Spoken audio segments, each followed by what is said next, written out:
கர்த்தருடைய பரிசுத்த நாமத்துக்கு மகிமை. இந்த தொலைக்காட்சி நேயர்கள் யாவருக்கும் எங்களது தீபாவளி நல் வாழ்த்துதலை தெரிவித்துக் கொள்கிறேன். இந்த நாளிலே தீபாவளிக்கும் வேதத்தில் உள்ளதான தீபாவளிக்கும் உங்களுக்கு சம்பந்தப்படுத்தி சில நிமிடங்கள் உங்கள் மத்தியில் இந்த வாழ்த்துதல் செய்தியை பகிர்ந்து கொள்ள விரும்புகிறேன். மத்தேயு 4:15 இருளில் இருக்கும் ஜனங்கள் பெரிய வெளிச்சத்தை கண்டார்கள், மரண இருளின் திசையில் இருக்கிறவர்களுக்கு வெளிச்சம் உதித்தது என்று. அங்கே ஏசாயா தீர்க்கதரிசி சொன்னார், இருளிலே இருக்கிற ஜனங்கள் பெரிய வெளிச்சத்தை கண்டார்களாம். மரணம் என்கிற இருளில் இருக்கிறவர்களுக்கு வெளிச்சம் உதித்தது. இது எப்பொழுது நடந்தது என்று இன்றைக்கு விசேஷித்த விதமாய் இந்த பண்டிகை கொண்டாடக்கூடிய மக்களும் வேதத்தை அறிந்தவர்களும் அறிந்து கொள்வது நலமாய் இருக்கும் என்று நான் எண்ணிக்கொள்கிறேன். காரணம் என்னவென்றால், ஒரு நல்ல ஒரு நினைவு கூறுதலான பண்டிகை. உலகத்தில் பெரிய ஒரு இருள் என்னென்றால் மரணம். இந்த மரணம் ஒரு மனிதனை சந்திக்கும் போது அவன் பெரிய ஒரு இழப்பை தன்னுடைய குடும்பத்திற்கும் தன் சமுதாயத்துக்கு வைத்து விட்டு போகிறான். அப்படி இந்த விழாவை கொண்டாடக்கூடிய மக்கள் மரண இருளிலிருந்து விடுதலையாக்கப்பட்டு ஜீவனாகி ஒளிக்குள்ளே வந்த அந்த நாளை மகிழ்ச்சியோடு கொண்டாடி கொண்டிருக்கிறோம். அது மெய்யாகவே நடந்த இடம் எங்கே, எதில் இந்த விழா சொல்லப்பட்டிருக்குது என்பதை குறித்து தான் நான் உங்கள் மத்தியில் இதை பகிர்ந்து கொள்ள விரும்புகிறேன். ஆக இயேசு கிறிஸ்து சொல்கிறார், இருளிலே இருக்கிற ஜனங்கள் பெரிய வெளிச்சத்தை கண்டார்கள், மரண இருளின் திசையில் இருக்கிறவர்களுக்கு வெளிச்சம் உதித்தது. இந்த வெளிச்சம் யார்? யோவான் 12:46 என்னிடத்தில் விசுவாசமாய் இருக்கிறவன் எவனும் இருளில் இராதபடிக்கு நான் உலகத்தில் ஒளியாக வந்தேன். ஆக என்னிடத்தில் விசுவாசமாய் இருக்கிறவன் இந்த மரணம் என்கிற இருளிலே இராதபடிக்கு, சாபம் என்கிற இருளிலே இராதபடிக்கு, துன்பம் என்கிற இருளிலே இராதபடிக்கு அவர்களை விடுதலையாக்கி மகிழ்ச்சி என்கிற ஒளிக்குள்ளே, தேவனுடைய மகிமை என்கிற ஒளிக்குள்ளே நடத்த நான் இந்த உலகத்துக்கு வந்தேன். யாருக்கு அந்த விடுதலை என்றால், என்னிடத்திலே விசுவாசமாய் இருக்கிறவர்களுக்கு. 1 யோவான் 1:5 தேவன் ஒளியாயிருக்கிறார், அவரில் எவ்வளவேனும் இருளில்லை, இது நாங்கள் அவரிடத்தில் கேட்டு உங்களுக்கு அறிவிக்கிற விசேஷமாயிருக்கிறது. ஆக தேவன் ஒளியாயிருக்கிறார், அவரிடத்துல எவ்வளவேனும் இருள் இல்லை. அன்றைக்கு சீசர்கள் அந்த ஒளியாகிய இயேசு கிறிஸ்துவை பார்த்து அவரிடத்துல கேட்டு அவரிடத்துல கண்ட அந்த பேரொளியை குறித்து இங்கே நமக்கு சாட்சி பகர்கிறார்கள். ஆக இந்த உலகத்தில் மனிதனுடையதான உயிர் எப்படிப்பட்டது என்று வேதம் சொல்லுகிறது.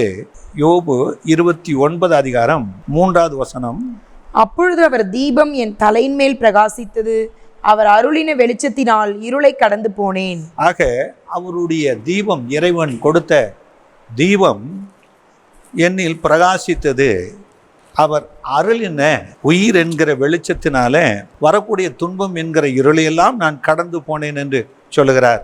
அந்த தீபம் என்னவென்றால் நீதிமொழிகள் 20:27 மனுஷனுடைய ஆவி கர்த்தர் தந்த தீபமாயிருக்கிறது, அது உள்ளத்தில் உள்ளவைகள் எல்லாம் ஆராய்ந்து பார்க்கும். ஆக மனுஷனுடைய ஆவி கர்த்தர் தந்திருக்கிற தீபமாய் இருக்கிறது. அது மனுஷனுடைய உள்ளத்தில் இருக்கிறது. மனுஷனுடையதான சரீர உணர்வுகள் எல்லாவற்றையும் அறிந்து கொள்ளும்.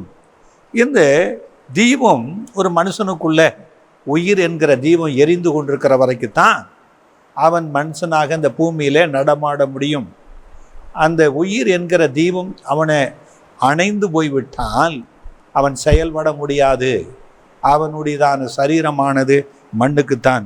இன்றைக்கு அநேகருடைய தீபம் எது அணைவதற்கு காரணம் என்னவென்றால் நீதிமொழிகள் 13:9 நீதிமான்களின் வெளிச்சம் சந்தோஷிப்பிக்கும், துன்மார்க்கரின் தீபமோ அணைந்து போம். ஆக நீதிமானுடையதான தீபம் ஒளியானது அவனுக்குள்ளே இருக்கிற வரைக்கும் அவனுக்கு சந்தோஷத்தை கொடுக்கும். துன்மார்க்கருடைய தீபமானது உயிரானது அணைந்து போகுது. அது எந்த நேரத்தில் எப்படி பரிதாபமாக முடிவு பெற்று போகிறது. ஆக இந்த மரணமானது ஒரு பெரிய இழப்பாக இருக்கிறபடினாலே இதிலிருந்து விடுதலையாக வேண்டும் என்று அநேகர் பிரயாசப்பட்டார்கள். இந்த மரணத்துக்கு என்ன காரணம் என்பதை ஆராய்ந்து பார்க்க அவர்கள் பிரயாசப்பட்டார்கள்.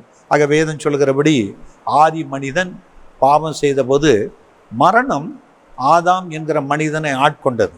அந்த ஆதாம் முதல் மோசே வரைக்கும், மோசே வந்து கிறிஸ்து வரைக்கும் அந்த மரணம் ஆண்டு கொண்டிருக்கிறது. பாவம் செய்தாலும் செய்யாவிட்டாலும் சன்மார்க்கனையும் துன்மார்க்கனையும் இந்த மரணம் ஆண்டு கொள்கிறது. அதில் ஒரு காரியம் என்னவென்றால், அவனுடைய தீபமானது அணைந்து போகிற அந்த உயிர் ஒன்று ஒளியுள்ள ராஜ்யத்துக்குள்ளே பிரவேசிக்கணும், இல்லாவிட்டால் இருளுள்ள ராஜ்யம் பாதாளத்துக்கு போகும். ஆகவே பாதாளம் என்கிற கொடிய சன்னிதானத்திற்கு மனிதனுடைய உயிர் போகாதபடி இருக்க என்ன வழி? ஆண்டவராய் இயேசு கிறிஸ்து சொல்லுகிறார். 2 தீமோத்தேயு 1:10 நம்முடைய இரட்சகராகிய இயேசு கிறிஸ்து பிரசன்னமானதினாலே அந்த கிருபை இப்பொழுது வெளிப்படுத்தப்பட்டது. இவர் மரணத்தை பரிகரித்து ஜீவனையும் அழியாமையும் சுவிசேஷத்தினாலே வெளியரங்கமாக்கினார். அந்த இயேசு கிறிஸ்து பாவம் என்கிற இருள், மரணம் என்கிற இருளை இயேசு கிறிஸ்து தன்னுடைய சரீரத்தில் அடைந்த மரணத்தினால அவர் பரிகாரம் பண்ணி பரிகரித்து விட்டார் என்று வேதம் சொல்லுகிறது. கொலேசியர் 1:20 அவர் சிலுவையில் சிந்தின இரத்தத்தினாலே சமாதானத்தை உண்டாக்கி பூலோகத்தில் உள்ளவைகள் பரலோகத்தில் உள்ளவைகள் யாவையும் அவர் மூலமாய் தமக்கு ஒப்புரவாக்கி கொள்ளவும் அவருக்கு பிரியமாயிற்று. ஆக சிலுவையிலே இயேசு கிறிஸ்து சிந்தி இருக்கிற இரத்தத்தின் மூலமாய் இந்த மரணம் பரிகரிக்கப்பட்டது.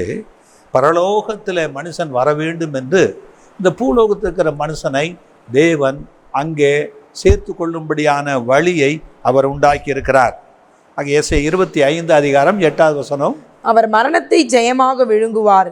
கர்த்தராகிய தேவன் எல்லா முகங்களிலும் இருந்து கண்ணீரை துடைத்து தமது ஜனத்தின் நிந்தையை பூமியில் இராதபடிக்கு முற்றிலும் நீக்கிவிடுவார். கர்த்தரே இதை சொன்னார். ஆக கர்த்தர் சொன்ன காரியம் என்னவென்றால், மரணத்தை இயேசு கிறிஸ்து ஜெயமாக விழுங்கினார். சிலுவையிலே அவர் மரித்தார் என்று நாம் பார்க்கிறோம். ஆனால் 3ஆம் நாள் உயிரோடு எழுந்தார். அந்த மரணமானது அவர் சரீரத்தையோ ஒரு ஆத்மாவையோ ஆண்டு கொண்டு இருக்க முடியவில்லை. அவர் 3ஆம் நாள் மரணத்தை பரிகரித்து மரணத்தையே அவர் ஜெயமாக விளங்கி 3ஆம் நாள் எழுந்து அவர் நிற்கிறார். ஆகவே தம்முடைய அவர் உயிர்த்தெழுந்த வல்லமையினால நம்மை ரட்சிப்பார். 1 கொரிந்தியர் 15:55-56-57 மரணமே உன் கூர் எங்கே? பாதாளமே உன் ஜெயம் எங்கே? மரணத்தின் கூர் பாவம், பாவத்தின் பலன் நியாயப்பிரமாணம். நம்முடைய கர்த்தராகிய இயேசு கிறிஸ்துவினால் நமக்கு ஜெயம் கொடுக்கிற தேவனுக்கு ஸ்தோத்திரம். ஆக இயேசு கிறிஸ்து சிலுவையிலே சிந்தின இரத்தத்தின் மூலமாய் பாவத்தை பரிகரித்து பாவத்தின் மூலமாய் ஆண்டு கொண்டிருக்கிற மரணத்தை அவர் ஜெயமாக விழுங்கி அந்த இருள் என்கிற மரணத்திலிருந்து, பாதாளம் என்கிற இருளிலிருந்து அவர் விடுதலையாக்கினார்.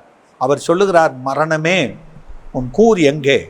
பாதாளமே உன் ஜெயம் எங்கே? என்று மரணத்தை ஜெயித்தவர், பாதாளத்தை ஜெயித்தவர், எல்லா இருளில் இருக்கிற கண்ணீரை துடைக்க, இருளில் இருக்கிற ஜனங்கள் மகா பெரிய வெளிச்சமாகிய பரலோக ராஜ்யத்தில் பிரவேசிக்க அந்த இயேசு கிறிஸ்து உயிரோடு எழுந்திருக்கிறார். அன்பு தேவனுடைய பிள்ளைகளே, சிலுவையிலே அவர் மரித்து உயிர்த்தெழுந்த நாள்தான் மனிதனுக்கு தீப ஒளி.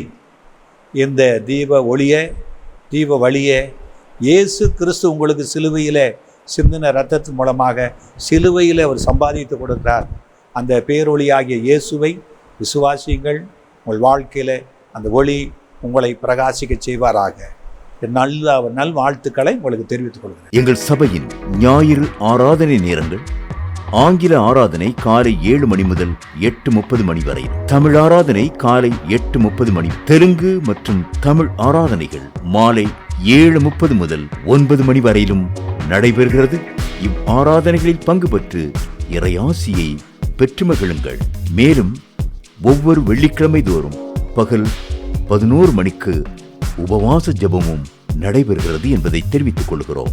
ரெவரண்ட் ஜே ஜோதி பிரகாசம், புதிய சுவிசேஷ கிறிஸ்தவ திருச்சபை, ராஜீவ் காந்தி சாலை, OMR, புனித தோமா தெரு, எகாட்டூர், சென்னை 130.